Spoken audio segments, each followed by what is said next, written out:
The first reviews are in and it looks like Super Mario Odyssey isn't merely great but one of the former plumber's best games yet. Various outlets published their comprehensive reviews of the latest Mario title this morning, and the early consensus suggests Odyssey is so good it may make the Nintendo Switch even harder to find than it currently is. From its inventive gameplay to epic boss battles, this game seems to be tuned to 3D platform adventure perfection. IGN's Ryan McCaffrey awarded Super Mario Odyssey a perfect 10 out of 10, and wrote about the experience as a kind of nirvana, affixing a giant grin to his face. Going further, McCaffrey also notes that Odyssey continues to push the platforming genre, which Mario popularized, further into the future with innovative gameplay. Throughout the entire campaign, you're using new creatures in new game-changing ways on a regular basis. Ryan McCaffrey, IGN. The good weather thrashing about is a huge, realistic-looking treks in the prehistoric-themed Cascade Kingdom are becoming a lowly Goomba but then making a stack of Goombas 10 tall to win over a hard-to-impress Lady Goomba. Odyssey mixes up the gameplay in surprising ways in each of its 16-plus worlds. Throughout the entire campaign, you're using new creatures in new game-changing ways on a regular basis. Odyssey's inspired integration of 2D gameplay, complete with Super Mario Bros. Era 8-bit art, deserves special mention. Each blends pure weapons-grade retro gameplay with numerous other callbacks while still mixing things up in ways they never appeared in those original games, such as flipping gravity or wrapping the 2D scene around the corner of a 3D object. They bend the rules so far they go beyond even the most ambitious creations we saw in Super Mario Maker. The end of the New Donk City portion might, in fact, be the very peak of the pleasure that Odyssey delivers on a consistent basis. Its conclusion is a literal celebration that doubles as a figurative one. Odyssey is pure joy that seems to understand and relish that about itself. The drawback to playing on the go is that the tiny screen doesn't do nearly as good a job of showing off the scope and detail of the characters and worlds, such as the funny faces Mario makes when performing certain actions and the tiny 8-bit icons hidden on some walls. Toss Cappy at them to get a quick gold coin reward. Of course, it's every bit as good a game in handheld mode. More best Nintendo Switch games to play now. Polygon. In the review for Polygon's Philip Collar and Allegra Frank rated Super Mario Odyssey a nearly perfect 9.5 out of 10. And while Collar disagrees with IGN's review, saying the Switch screen is great for this title, these core viewers disagreed about the fun of the boss battles. Rediscovering how Mario works is a major part of what makes Odyssey a pleasure as well as something special. Allegra Frank, Polygon. The good Super Mario Odyssey is utterly gorgeous. For whatever people might think about the Switch relatively underpowered hardware, it doesn't show for a second here. Whether playing on my 4K-capable 65-inch TV or enjoying the game in handheld mode on the Switch screen, I am constantly impressed by how crisp and colorful its worlds are. Philip Collar, Polygon. The thing I love about Mario bosses in general, and these bosses in particular, is that Nintendo is so good at signposting what you need to do to succeed. Philip Collar, Polygon. Cappy may once again give Mario a new hat to wear, but the core difference here is that with those hats comes a rediscovery of how both the game and Mario himself work. HES still punching blocks and ground pounding, but HES not physically the Mario we're used to. Rediscovering how Mario works is a major part of what makes Odyssey a pleasure as well as something special. Allegra Frank, Polygon. The battles do sometimes interrupt the more free-flowing nature of the game's collectible hunting segments.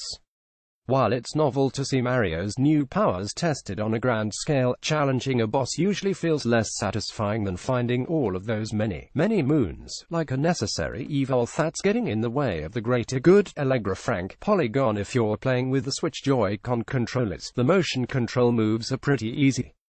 But as someone who still regularly experiences desyncing problems with the Joy-Cons, I preferred using the Pro Controller or playing in handheld mode. While motion controls still work with both of those setups, they're awkward as hell to pull off. Philip Collar, Polygon. GameSpot. In Peter Brown's review for GameSpot, he rates Odyssey with a flawless 10 out of 10 score, and unlike the IGN review, he finds not a nit to pick about the latest chapter of Mario's career.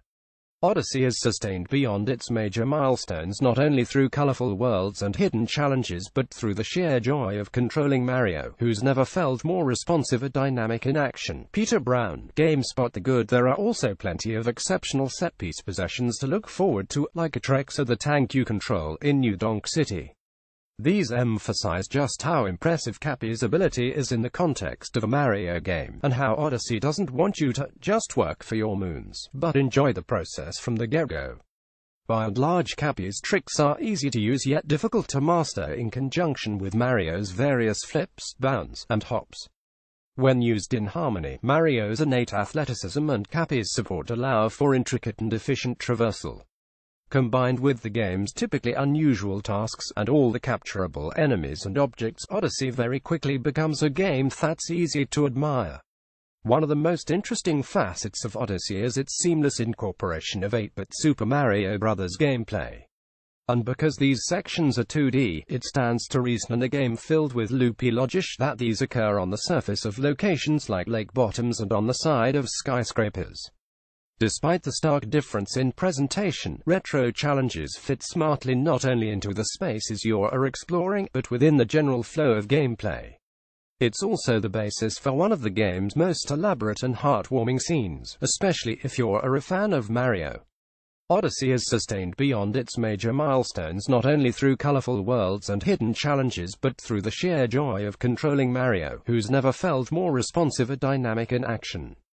Kotaku. In his review for Kotaku, Chris Kohler lavishes praise upon Super Mario Odyssey for its level design and overall polish. His major quibble, though, is one we've seen in other reviews: this game doesn't quite fit well in the Switch portable handheld mode. Come over here, Odyssey's levels say. See what's around this corner. Don't go to bed. It's not 2 a.m. Chris Kohler, Kotaku. The good. Odyssey's levels are down to the last little patch of terrain, breathtakingly gorgeous, intricately designed, and wildly varied. Whether you're swimming along a cliffside beach and the reefs underneath it, crawling through the dark underbrush of a forest where a realistically rendered Tyrannosaurus Rex is skulking around through the trees, or leaping through an expansive desert of rusted sand, the levels are alluring. Come over here, they say. See what's corner. Don't go to bed. It's not 2 a.m. The actual endgame sequence itself, everything from the discovery of Bowser's hidden keep to the final fight to what comes after, was astonishingly good, including the extraordinary music, which is a major highlight of the whole game. The bad handheld mode is probably the most annoying. Do you really want to be shaking the crap out of your whole entire Switch? The game is still quite playable in any situation, but there's a clear hierarchy of convenience. I'd still like to see Nintendo patch the game to let you turn them off, though. The Verge. In his review for The Verge, Andrew Webster argues that Super Mario Odyssey's inventive and surprising gameplay is its true star. No offense, Mario. Super Mario Odyssey is simply bursting with wild creativity. Andrew Webster, The Verge. The good. At the best, Super Mario games constantly confront you with new ideas, whether it's a new place to explore or a new ability that changes the way you interact with the world around you.